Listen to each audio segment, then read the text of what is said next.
Extra questions of exercise 1.3. Question number 1. Without actual division, find which of them are rational numbers with terminating decimals.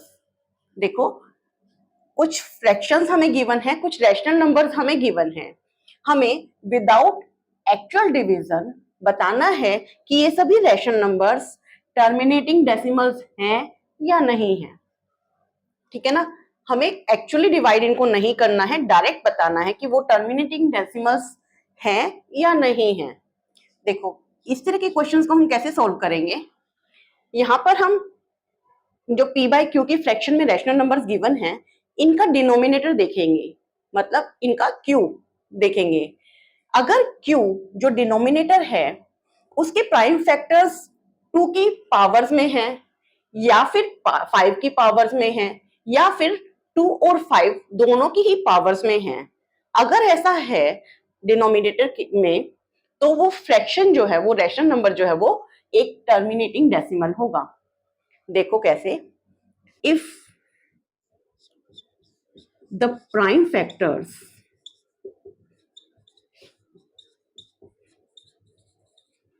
Of denominator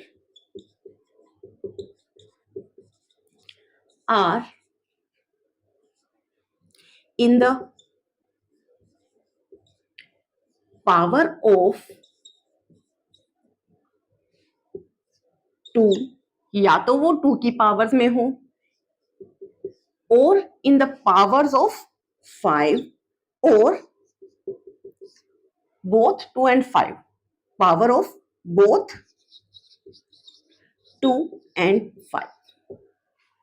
अगर denominator के prime factors जो हैं वो 2 की powers में हो, in the powers of 2, in the powers of 5, और in the powers of both 2 and 5, अगर ऐसा है तो वो रैशनल नंबर जो है वो एक टर्मिनेटिंग डेसिमल होगा. हम ये वाला रूल अगर अप्लाई करेंगे तो हमें उसको एक्चुअली डिवाइड करना ही नहीं पड़ेगा और हम डायरेक्ट बता सकते हैं. ठीक है ना. चलो फर्स्ट पार्ट सॉल्व करते हैं. ये वाला रूल अप्लाई करेंगे हम. राइट.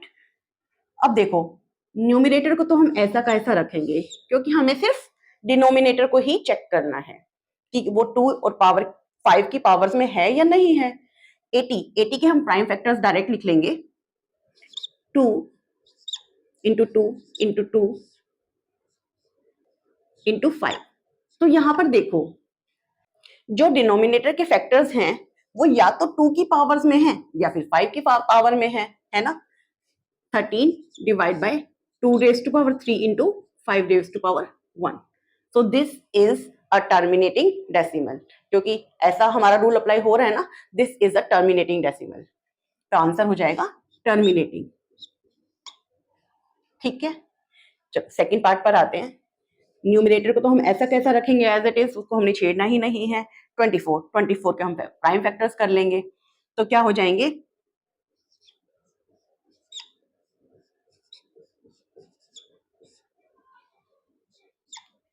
ठीक है. तो देखो यहां पर जो डिनोमिनेटर के प्राइम फैक्टर्स हैं उसमें 3 भी आ रहा है, लेकिन हमें तो 3 चाहिए ही नहीं था, हमें सिर्फ 2 और 5 के पावर्स चाहिए थी. तो this is not a terminating decimal. This is not a terminating decimal. वो टर्मिनेटिंग डेसिमल था फर्स्ट पार्ट. अब हम आएंगे थर्ड पार्ट पे. ये देखिए 5/12. न्यूमिनेटर को हम एज इट इज रखेंगे. जो 12 डिनोमिनेटर है उसके हम फैक्टर्स कर लेंगे, प्राइम फैक्टर्स. 2 3 2 2 जा 4, 3 जा 12. राइट.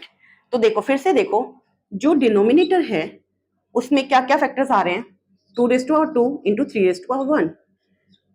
लेकिन अगर डिनोमिनेटर में 3 भी आ रहा है प्राइम फैक्टर्स में, तो इसका मतलब वो एक टर्मिनेटिंग डेसिमल नहीं होगा. हमें तो सिर्फ 2 और 5 चाहिए. This is not a terminating decimal. Next part. Numerator को तो हम ऐसा कैसा रखेंगे, डिनोमिनेटर के फैक्टर्स करते हैं प्राइम फैक्टर्स. देखो इसके प्राइम फैक्टर्स क्या हो जाएंगे, 3 इंटू 5 इंटू 5 इंटू 5. क्या हो जाएगा ये, 31/3 into 5 raised to power 3.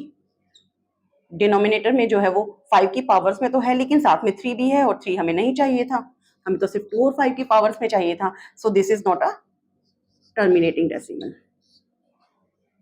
Next part 16/25, 16 numerator as it is, 25 को हम देखते हैं, दिस इज 5 into 5, हमने प्राइम फैक्टर्स कर लिए, 16/5^2, देखो 5 की पावर्स में है ना denominators, that means this is a terminating decimal, this is a terminating decimal.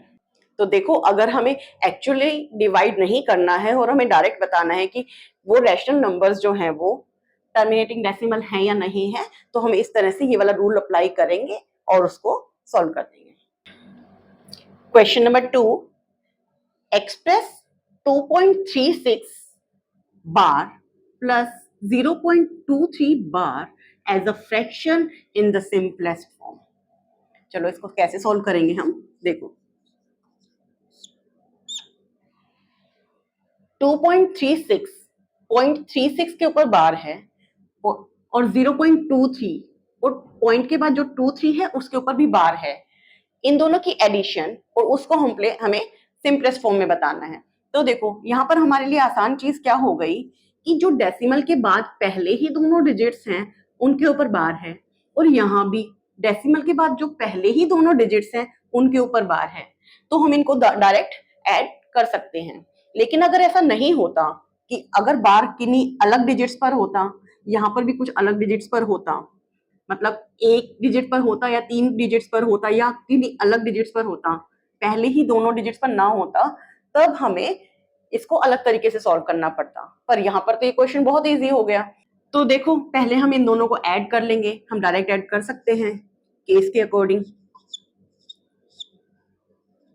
Plus 0.23 बार, तो ये क्या हो जाएगा, देखो ये दोनों डिजिट्स रिपीट हो रही है और ये भी दोनों डिजिट्स रिपीट हो रही हैं, तो हम इनको ऐड कर सकते हैं। तो ये हो जाएगा 9.5.2, 2.59 के ऊपर बार, डेसिमल के बाद पहले ही दोनों डिजिट्स के ऊपर बार, क्योंकि यहाँ पर भी दोनों केसेस में ऐसा ही था तो एडिशन में भी सेम आ जाएगा।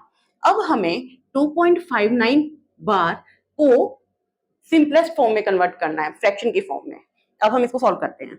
चलो देखो हमारा x, हम x मान लेते हैं जिसको हमें कन्वर्ट करना है, क्या हो जाएगा 2.59 और उसके ऊपर बार, राइट। तो इसको हम कैसे लिख सकते हैं, 2.595959 एंड सो ऑन, लिख सकते हैं हम इसको ऐसा। इसको हम मान लेते हैं इक्वेशन नंबर 1। देखो डेसिमल के बाद 2 डिजिट्स के ऊपर बार है, तो हम पूरी इक्वेशन को किससे मल्टीप्लाई करेंगे, 100 से, क्योंकि 2 डिजिट्स के ऊपर बार है, तो multiply by 100 on both sides.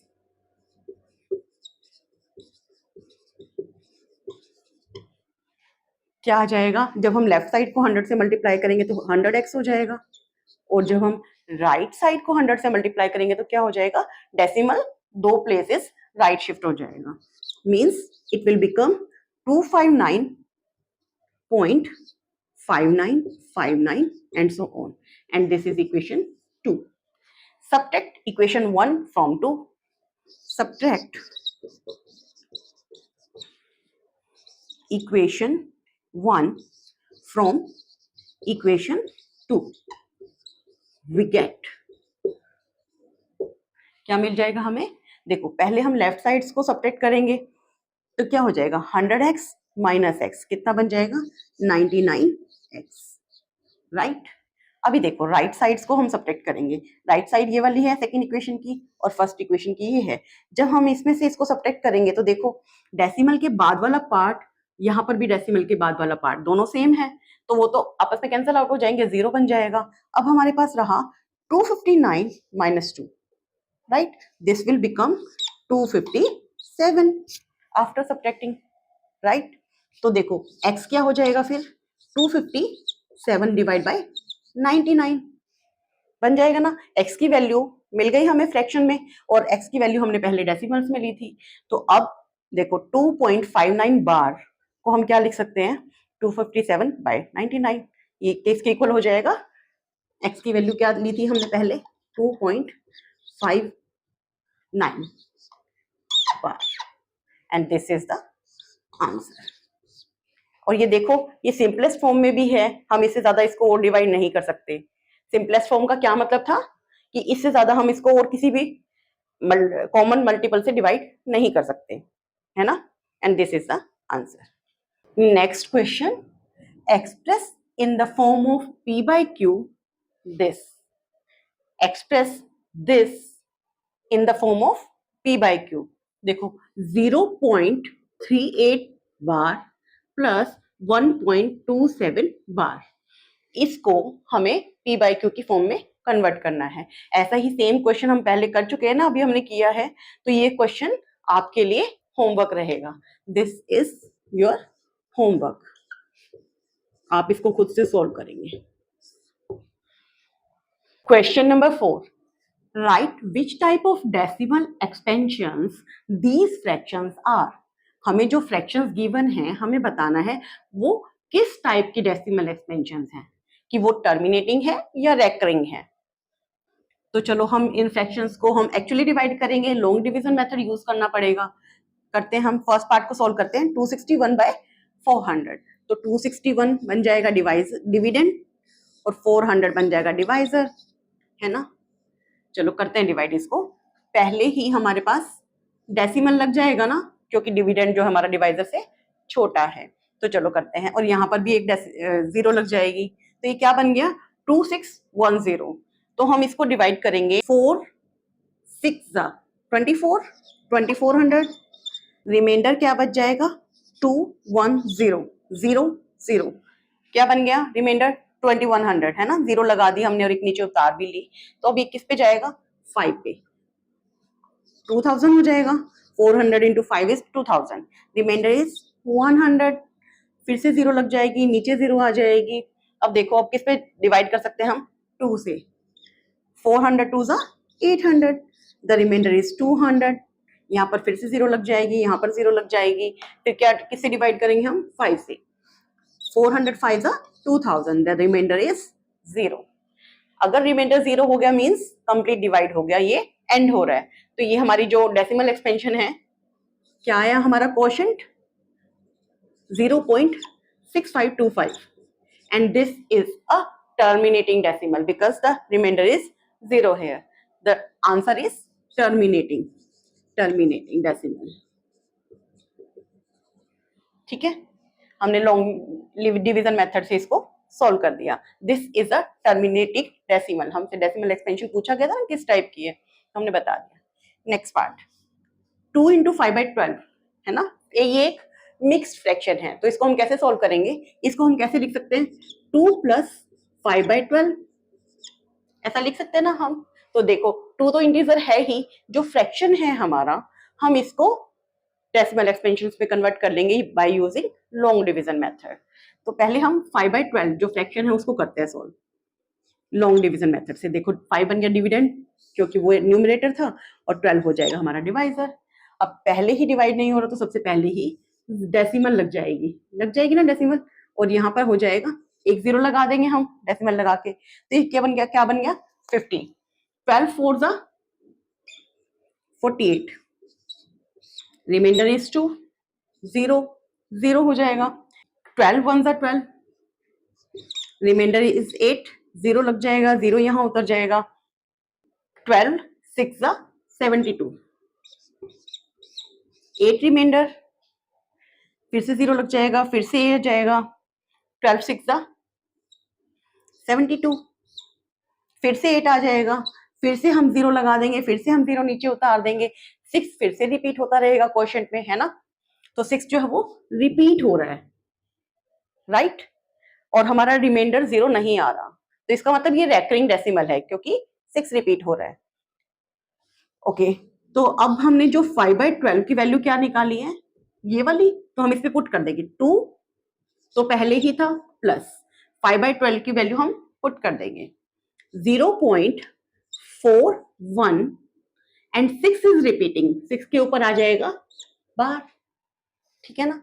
तो आंसर क्या हो जाएगा हमारा 2.4166 के ऊपर बार है, और अगर बार है आंसर में एक डेसिमल एक्सपेंशन में, तो वो डेसिमल एक्सपेंशन हमारी क्या हो गई रेकरिंग डेसिमल एक्सपेंशन। तो answer is recurring. This is a recurring or repeating decimal expansion. This is the answer.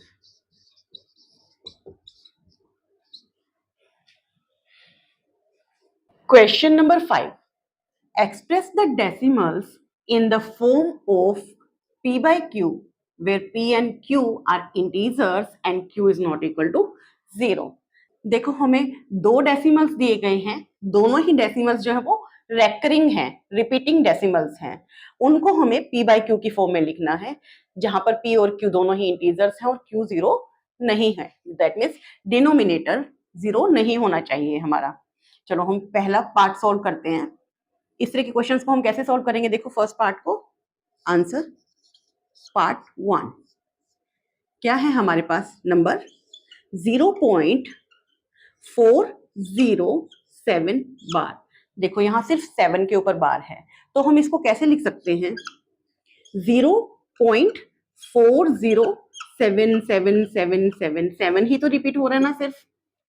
और इस नंबर को हम मान लेते हैं x. ठीक है, और इस इक्वेशन को हम मान लेते हैं 1, नंबर 1, इक्वेशन नंबर 1.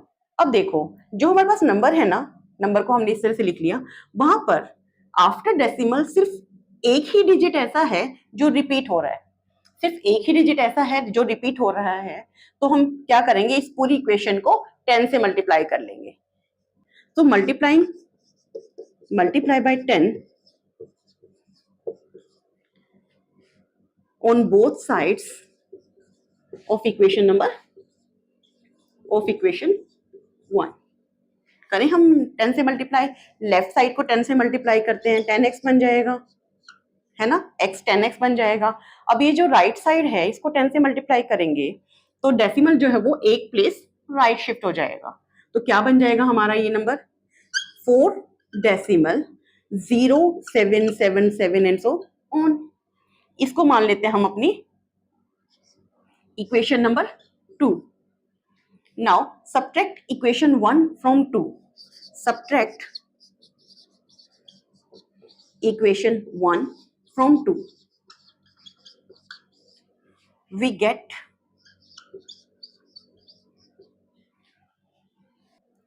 10x में से x सब्ट्रैक्ट हो जाएगा. पहले हम लेफ्ट साइड्स को सब्ट्रैक्ट करेंगे तो क्या हो जाएगा? 9x. अब हम राइट साइड्स को सब्ट्रैक्ट करते हैं. देखो 4 क्या है? 4.07777 minus this 0.40777 and so on. इसको सब्ट्रैक्ट करते हैं. देखो कैसे करेंगे. यहाँ देखो जो थर्ड डेसिमल है, थर्ड डेसिमल के बाद तो सारी टर्म सेम ही है, सारे डिजिट सेम ही है, वो तो 0 हो जाएंगे, है ना. अब देखो सेकंड डेसिमल जो है वो 7 है. 7 माइनस 0 7, 0 ये बन जाएगा 10. 10 माइनस 4 6 डेसिमल, और यहाँ पर रह जाएगा 3 क्योंकि हमने यहाँ से एक बोरो किया था. ये हमने सब्ट्रैक्ट कर लिया. अब देखो this is equal to 9x. Now 9x is equal to 367 by 100 होगा ना ऐसा. हमने इसका डेसिमल हटा दिया और नेक्स्ट टर्म क्या हो जाएगी? x is equal to, x क्या बन जाएगा? 367 डिवाइड बाय 9 इंटू 100. 9 डिवाइड में चला गया तो ये क्या हो जाएगा? 367 बाय 900. This is the answer. हमने ये डेसिमल जो x लिया था उसको हमने फ्रैक्शन की फॉर्म में लिख दिया. हम इस डेसिमल एक्सपेंशन को इस तरह से फ्रैक्शन की फॉर्म में भी लिख सकते हैं. अब सेकंड पार्ट सॉल्व करते हैं. देखो second part, answer of second part. Second part क्या है? 32.1235 और 35 के ऊपर बार है. ठीक है ना. इसका क्या मतलब हुआ? हम इसको कैसे लिख सकते हैं? 32.1235 एंड 35 इज रिपीटिंग, क्योंकि 35 के ऊपर बार है. हम इसको ऐसा लिख सकते हैं ना. इसको हम मान लेते हैं इस नंबर को x. जो डेसिमल एक्सपेंशन हमें फ्रैक्शन में कन्वर्ट करनी है उसे हमने x मान लिया और इस इक्वेशन को हमने इक्वेशन नंबर 1 मान लिया। अब देखो, क्योंकि डेसिमल के बाद सिर्फ 2 ही डिजिट्स ऐसे हैं जिनके ऊपर बार है, अगर 2 ही डिजिट्स के ऊपर बार है तो हम पूरी इक्वेशन को किससे मल्टीप्लाई करेंगे? 100 से। Multiply by 100 on both sides of equation 1। ठीक है, अब लेफ्ट साइड क्या हो जाएगी? जब हम इसको 100 से मल्टीप्लाई करेंगे लेफ्ट साइड को तो ये बन जाएगा 100x। राइट साइड को जब हम 100 से मल्टीप्लाई करेंगे तो वो क्या बन जाएगा? देखो, डेसिमल जो है वो 2 प्लेसेस राइट शिफ्ट हो जाएगा। 3212.353535 and so on, and this will become equation number 2। ठीक है, अभी देखो, अब हम क्या करेंगे? इक्वेशन 1 को 2 में से सब्ट्रैक्ट कर देंगे। Subtract equation 1 from equation 2। जब हम फर्स्ट को सेकंड में से सब्ट्रैक्ट करेंगे, पहले लेफ्ट साइड्स को सब्ट्रैक्ट करते हैं हम। 100x माइनस x क्या बन जाएगा? 99x। ठीक है, अभी राइट साइड्स को देखो, हमने इसमें से इसको सब्ट्रैक्ट करना है। यहाँ देखो, डेसिमल के बाद जो थर्ड डेसिमल से बाकी सभी टर्म्स हैं वो तो सेम है, तो वो हो जाएंगे 0। अब जो पहली 2 डिजिट्स बचते हैं डेसिमल के बाद, उनको हम सब्ट्रैक्ट करेंगे तो क्या आ जाएगा? 5 माइनस 2 3, 3 माइनस 1 2 डेसिमल है ना। बाकी तो 0 हो ही रहे थे थर्ड डिजिट से सभी। और उससे पहले वाला पार्ट ये देखो, हमारे पास क्या है? 3212 और वहां पर 32 है, तो हम इसको सब्ट्रैक्ट करेंगे 0 8 1 3, ये बच जाएगा ना हमारे पास सब्ट्रैक्ट करने के बाद। चलो अब देखो, 99x इज इक्वल टू 318.023, ये डेसिमल है ना, हम इसको फ्रैक्शंस में ले आएंगे। उसका डेसिमल हटा दिया हमने, फिर ये क्या बन जाएगा? अब नेक्स्ट देखो, अब यहाँ पर x क्या रह जाएगा? x is equal to 318023 divide by 100 into 99। x की वैल्यू यही बचेगी ना हमारे पास, 99 into 100, this is 318023 divide by, and this is the answer. देखो, x जो हमने डेसिमल एक्सपेंशन ली थी उसको हमने फ्रैक्शन की फॉर्म में इस तरह से लिख दिया। Question number 6, are the square roots of all positive integers and irrational number? If not, give example. क्वेश्चन में हमसे क्या पूछा गया है?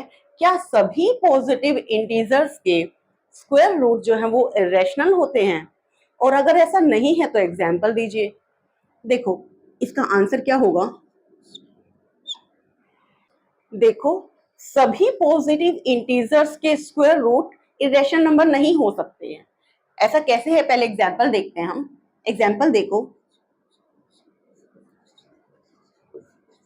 जैसे 4 एक पॉजिटिव नंबर है, एक पॉजिटिव इंटीजर है, उसका स्क्वायर रूट क्या हो जाएगा? 2। लेकिन 2 क्या है? एक rational number. 2 is a rational number, तो स्क्वायर रूट 4 भी क्या हो जाएगा? एक रैशनल नंबर। तो सभी पॉजिटिव इंटीजर्स का स्क्वायर रूट इरेशनल नंबर नहीं हो सकता, रैशनल नंबर भी हो सकता है। Example is square root 4।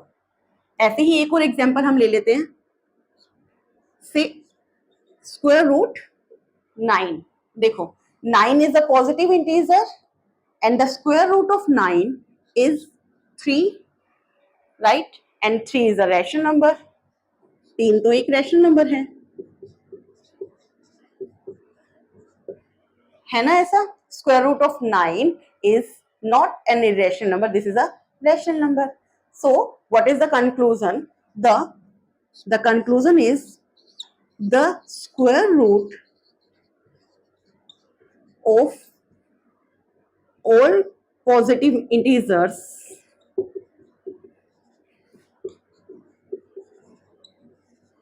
is not always always irrational.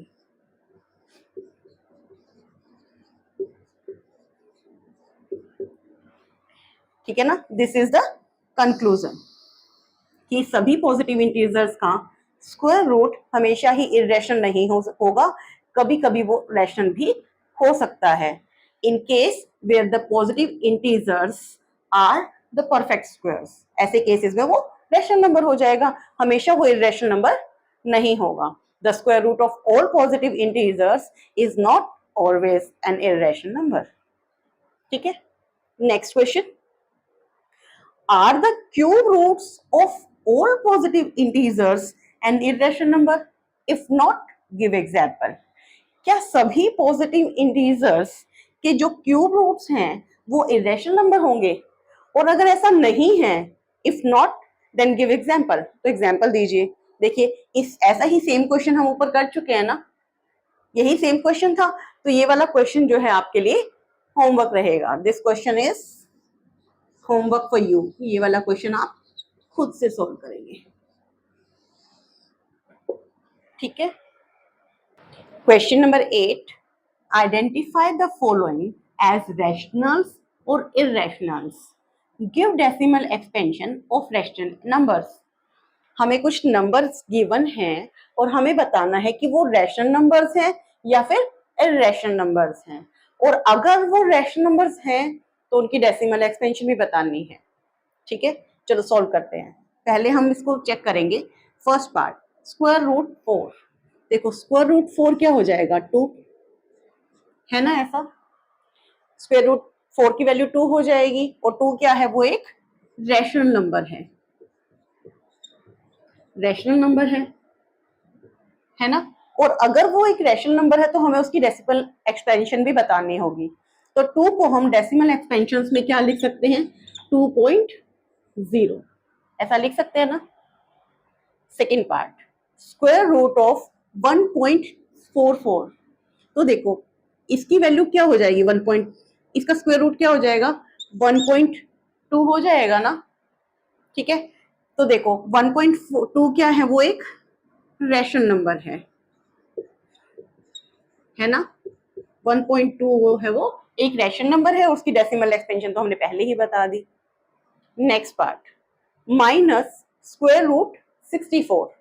देखो स्क्वायर रूट 64 क्या हो जाएगा, उसकी वैल्यू हो जाएगी 8, और माइनस जो था वो वैसा का वैसा रह जाएगा, और -8 क्या है, वो एक रैशनल नंबर है, रैशनल नंबर, राइट। और हमें डेसिमल एक्सपेंशन में भी लिखना है, अगर वो एक रैशनल नंबर है तो इसको डेसिमल एक्सपेंशन में हम लिख देंगे -8.0। इस तरह से हम इसको लिख सकते हैं ना। नेक्स्ट देखो, square root 7, as 7 is not a perfect square, so the square root of 7 is not a rational number, it is an irrational number. Square root 7 क्या हो जाएगा, वो एक इरेशनल नंबर है। Square root of 100, square root 100 क्या हो जाएगा, 10, इसकी वैल्यू 10 हो जाएगी ना, और 10 क्या है, वो एक रेशनल नंबर है।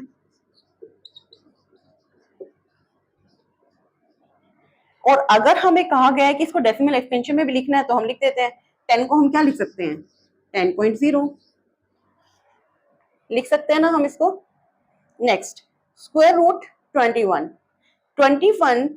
एक परफेक्ट स्क्वायर नहीं है, so the square root of 21 is an irrational number. ये सब हम डेफिनेशन में पढ़ चुके हैं ना।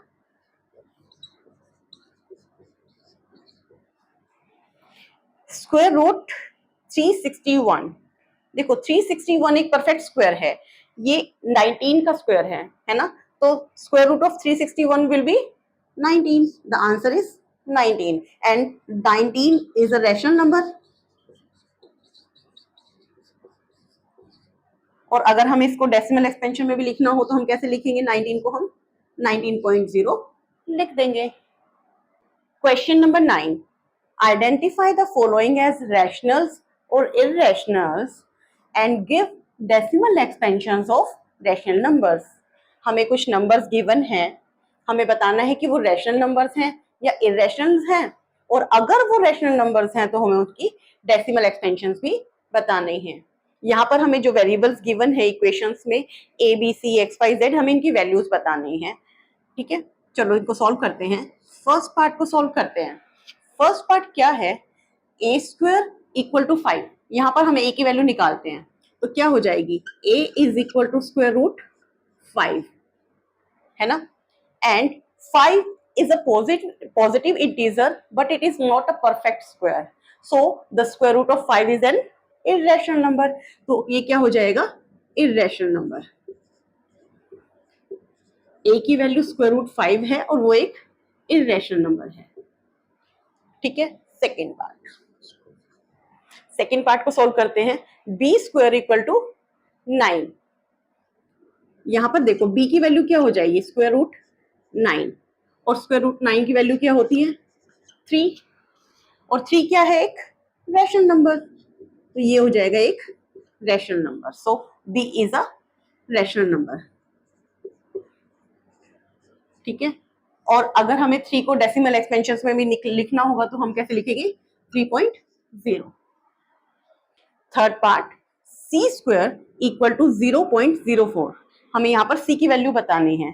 पहले हम c की वैल्यू कैलकुलेट करेंगे।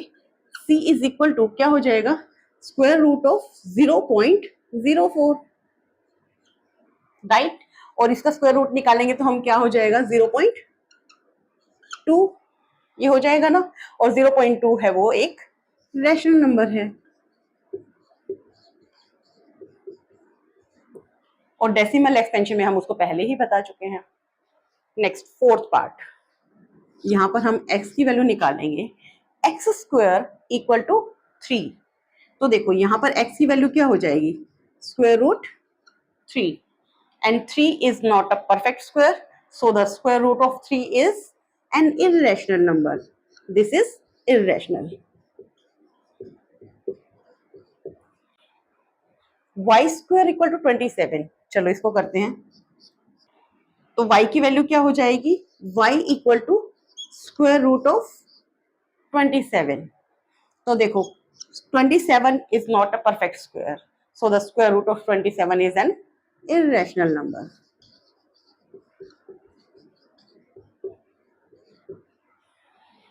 Next, y cube is equal to 27। यहां पर हम y की वैल्यू निकालेंगे तो क्या निकल जाएगी, क्यूब रूट ऑफ 27 हो जाएगा ना। जो क्यूब है वो वहां जाकर राइट साइड पर जाकर क्यूब रूट बन जाएगा। So the cube root of 27 is 3, right. And 3 is a rational number. So the value of y is a rational number। Next part, z cube equal to 8। यहाँ पर z की value निकालनी होगी आपको और बताना है कि वो रैशनल नंबर है या इररेशनल नंबर। देखिए ऐसा ही सेम क्वेश्चन हम कर चुके हैं, तो ये वाला क्वेश्चन आप खुद से सोल्व करेंगे। Do it by yourself, this is homework for you. Insertion of a rational and irrational number between two rational numbers। हमें दो रैशनल नंबर्स के बीच में सिर्फ एक रैशनल नंबर और सिर्फ एक ही इररेशनल नंबर अगर बताना है तो हम कैसे बताएंगे। देखो, if a and b are two positive rational numbers, then a plus b by 2 is a rational number between a and b। अगर a और b दो पॉजिटिव रैशनल नंबर्स हैं तो a प्लस बी बाई 2 जो है वो एक rational number होगा a और b के बीच में। इसी तरह से square root of a b जो है वो एक इररेशनल नंबर होगा a और b के बीच में। Square root of a b is an irrational number between a and b। देखो वैसे तो दो रैशनल नंबर्स के बीच में इनफाइनाइट मैनी रैशनल नंबर्स होते हैं, और ऐसे ही दो रैशनल नंबर्स के बीच में इनफाइनाइट मैनी इररेशनल नंबर्स होते हैं। लेकिन अगर हमें सिर्फ एक ही रैशनल नंबर या एक ही इररेशनल नंबर पूछा जाए तो हमें बहुत आसान हो जाएगा। हम इस मेथड से एक रैशनल नंबर बता सकते हैं और इस वाले मेथड से हम एक इररेशनल नंबर बता सकते हैं। चलो अब हम इससे रिलेटेड कुछ एग्जांपल्स करते हैं। Question number 10, insert a rational number and an irrational number between 5 and 6। 5 और 6 के बीच में एक रैशनल और एक इरेशनल नंबर हमें बताना है। तो देखो, this is quite easy. A rational number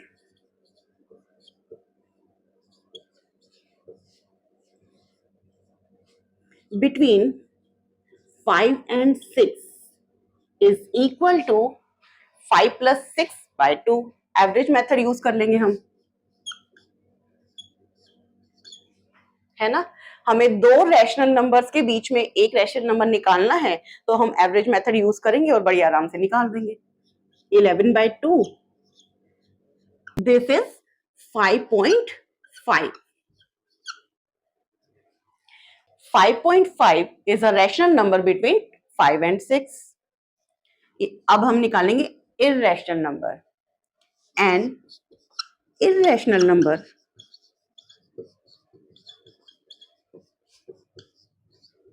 between 5 and 6 is equal to, क्या हो जाएगा, a और b के बीच में एक irrational नंबर बताना है, तो क्या हो जाएगा, square root of a b, that is square root of 5 into 6, this is 30।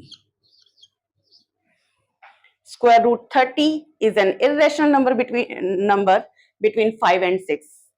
This is an irrational number between two rational numbers 5 and 6। This is the answer।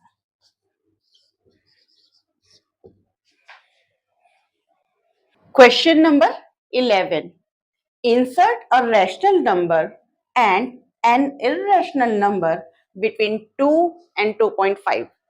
2 और 2.5 दो रैशनल नंबर्स के बीच में हमें एक रैशनल नंबर बताना है और एक इरेशनल नंबर बताना है। देखो, ऐसा ही सेम क्वेश्चन अभी हमने सॉल्व किया है ना, वैसा ही सेम क्वेश्चन है ये, इसको आप खुद से सॉल्व करेंगे। This is homework for you. 1.41423156 and so on. ठीक है, इसी तरह से हम रूट 3 की वैल्यू लिख लेंगे। Let a is equal to, a हम एक रैशनल नंबर कंसीडर करेंगे 1.4 से ग्रेटर और 1.7 से स्मॉलर। तो देखो 1.5 है ना, एक रैशनल नंबर है, रूट 2 से बड़ा है और रूट 3 से छोटा है। ऐसे ही हम एक b एक रैशनल नंबर कंसीडर करते हैं, से 1.6 है ना, 1.6 1.41 से ग्रेटर है और 1.73 से स्मॉलर है। तो क्या हुआ, रूट 2 और रूट 3 के बीच में हमने दो रैशनल नंबर्स ढूंढ दिए, 1.5 एंड 1.6। ये दोनों रैशनल नंबर्स हैं रूट 2 और रूट 3 के बीच।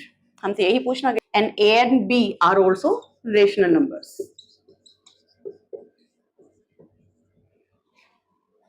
Now consider two irrational numbers।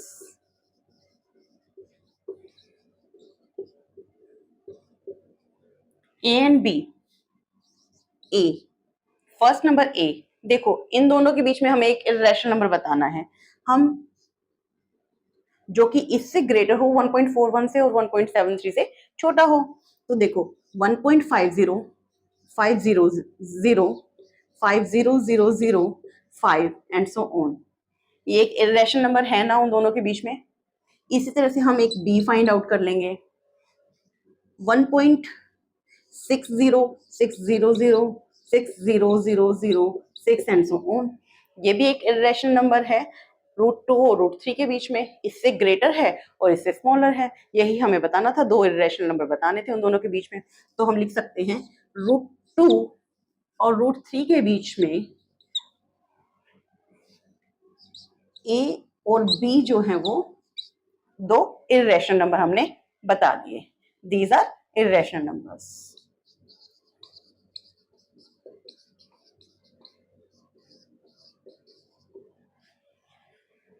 Question number 13. Insert any two rational numbers and any two irrational numbers between 0.5 and 0.55. 0.5 और 0.55 के बीच में हमें कोई दो रैशनल नंबर्स और कोई दो इररेशनल नंबर्स बताने हैं।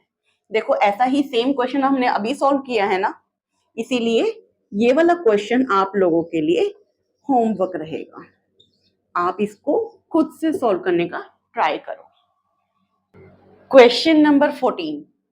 Find any two rational numbers in the form of p by q between these two numbers. एक नंबर हमें ये दिया हुआ है, एक ये दिया हुआ है, और इन दोनों के बीच में हमें दो रैशनल नंबर्स बताने हैं in the form of p by q, fraction की फॉर्म में बताने हैं। चलो इसको सॉल्व करते हैं। देखो जो दो नंबर्स हमें गिवन हैं वो दोनों ही इररेशनल नंबर्स हैं। हम इन दोनों नंबर्स को a और b लेट कर लेते हैं। a नंबर इसको मान लेते हैं, दिस इज a।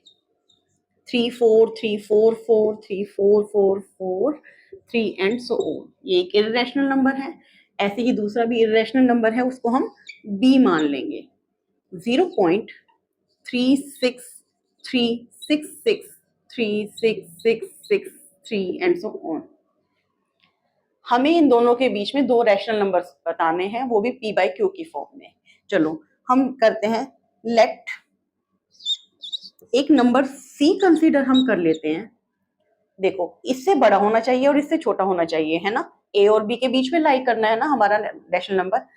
हम क्या करेंगे, c हम मान लेते हैं 0.35। देखो है ना, इससे बड़ा है और इससे छोटा है, और इसको हम c जो हमने लेट किया इसको हम फ्रैक्शन की फॉर्म में लिख लेते हैं। 35/100 हो जाएगा। इसको 5 से कट कर देंगे। c क्या बन गया हमारा 7/20। देखो ये एक रैशनल नंबर है ना, और वो भी हमने p by q की फॉर्म में भी लिख दिया। ऐसे ही एक नंबर हम d कंसीडर कर लेते हैं जो इन दोनों के बीच में लाई करता हो। देखो 0.36 d हमने क्या माना 0.36। देखो 0.36 इस नंबर से छोटा है ना, तो इसको, ये एक रैशनल नंबर भी है, इसको हम फ्रैक्शन की फॉर्म में लिख लेते हैं। इसका डेसिमल हटा लेंगे और फिर हम इसको डिवाइड कर देंगे। 4 से हमने इसको डिवाइड कर दिया, तो ये देखो d हमारा एक रैशनल नंबर है, उसको हमने फ्रैक्शन की p by q की फॉर्म में भी कन्वर्ट कर लिया। Now we can write the answer. देखो a और b ये दोनों हम नंबर्स हमने क्या मान लिए थे, a और b। a और b ये दोनों इररेशनल नंबर्स हैं, इनके बीच में हमने दो रैशनल नंबर्स फाइंड आउट कर दिए, c एंड d। देखो a is smaller than c is smaller than d, and d is smaller than b. These are two rational numbers between two irrational numbers in the form of p by q. Question number 15. Find any two rational numbers in the form of p by q between 0.2020002000 and 0.2121121112 and so on. हमें इन दोनों irrational numbers के बीच में दो rational numbers बताने हैं in the form of p by q। ऐसा same question हमने अभी सॉल्व किया है, इसीलिए ये वाला क्वेश्चन आपके लिए होमवर्क रहेगा। आप इसको खुद से सॉल्व करने का ट्राई कीजिए।